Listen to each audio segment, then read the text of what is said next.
Okay. Mr. President, real quickly, you pushed on True Social, calling on Senate Republicans to blow up the filibuster. It is a big issue with MAGA. MAGA wants you to get rid of it. They should. Why don't they do it? Why don't they do it? I don't know. I have no idea. You know why? I guess because they have 3 or 4 that are like hard line, same ones that are hard line, no to everything, and you don't have all of them. You know, we have a very small majority. John Thune's a good man. I said to him, John, just go take the vote. Let's expose who the people are. Yep. But, you know, if we got rid of the filibuster, we could vote on the Save America Act, voter ID.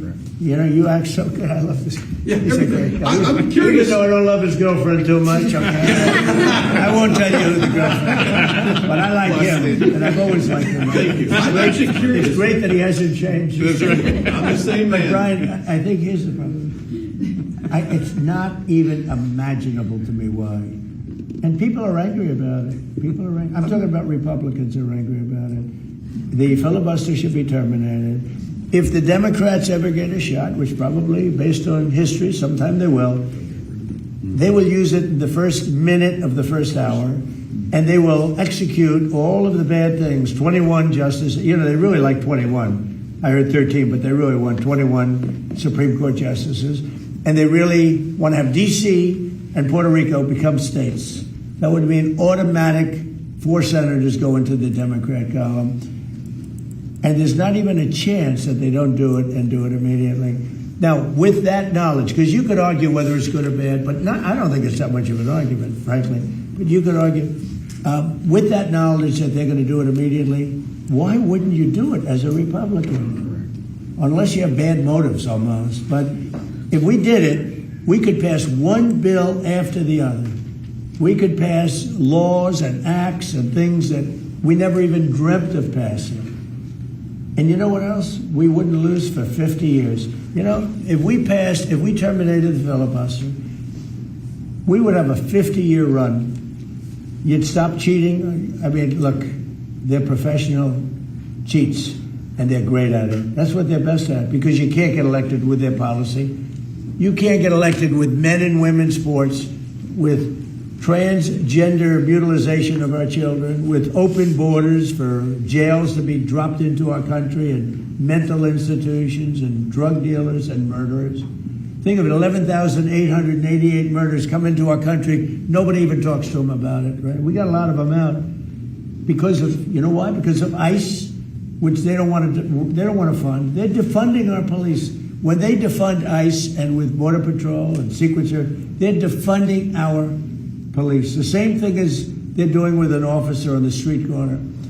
So why the Republicans Senate doesn't just sit in there and just do it and take a negative vote and do it again and again like the Democrats do. They go again and again. The war power. I'm negotiating a deal with Iran. And every week, every 3 days, they put in a thing that the war should stop. And people ask me, how the hell do you negotiate like that? You're destroying them. Every day I read, think of it, we militarily decapitated the country. And every day I read about how well they're doing militarily. They got nothing left. They're done. And yet I read in the New York Times, I see on that stupid CNN, which I only watch because you have to watch a little bit of the enemy. So I watch it for a very short period. But you have to, you have to be smart. And if you see CNN, you think they're winning the war. If you read the New York Times, it's actually seditious, in my opinion. You read the New York Times, you actually think they're winning the war. I read some of these columnists, but it all starts from the top. It's a terrible thing. So we're negotiating with them, and they read how well they're doing. And they're sitting in a cave, and all their leaders are dead. Everyone's dead around them. Missiles are all over the place. They have no Navy, they have no Air Force, they have no nothing. We can fly right over the middle of Tehran without being shot at because they have no anti-aircraft. They have nothing. And they're reading that they're winning the war. They're trying to figure it out. They get the New York Times, I guess, in some form. And they think we're crazy. But, I'm supposed to be negotiating, and they make you negotiate from weakness, not strength. But the difference is I don't care, and everybody knows the facts. We are decimating that country. I got a call today from another country that's more on our side than that Middle Eastern country, saying, sir, please don't hit them anymore. They're decimated. Please. He's actually helping them. He's actually saying, please. And yet the New York Times will tell you that they're winning the war. It's so sad. I hate to even say that, because when I say that, people out watching, they'll say, oh, maybe they'll win the war, just by the fact that I'm saying it. Right. It is so ridiculous. They're being decimated. We have the greatest military in the world. And one thing that's come out of this and Venezuela, some of the things that have happened, I rebuilt the military in my first term. Thank you. And did a good job. And also the first year of this term. We have the greatest military in the world. When I spoke with President Xi, when I spoke with President Putin, I have great respect for what I've done and what our military does. We have a military like no other. You know, when we attacked Venezuela, their equipment, none of it worked. It was all good equipment, but it was discombobulated. You know what that means? They pressed the buttons and nothing happened. They said, what the hell's going on? They heard that weird buzzing sound from way up high. It's amazing how great our military is. And for us to read, it's like the B-2 bombers right there. Late at night, 8 months ago, they went into Iranian territory, and Iran was waiting for them. And they were firing at the wrong targets. They were firing at their planes, but they didn't see them.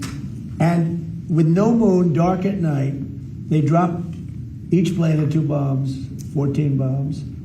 Every one of those 14 bombs went right down an air chute. Think of it. They followed the beam right into the chute. And every single one of those bombs, very powerful, 200,000-pound bombs, every one of those bombs went right down an air chute. Late at night, think of it, late at night with no moon, you couldn't see a thing. They put those, and they went into territory. All of a sudden, I was watching, they got faster. Then they go like that because the bombs go faster when they head down. I wouldn't want to head down. I'd head up. I'd want to get the hell out of there. And they let the bombs go, and then the first one that let them go was a perfect hit. He said, skedaddle, and that plane turned over on its side, and it went back to a place called Missouri.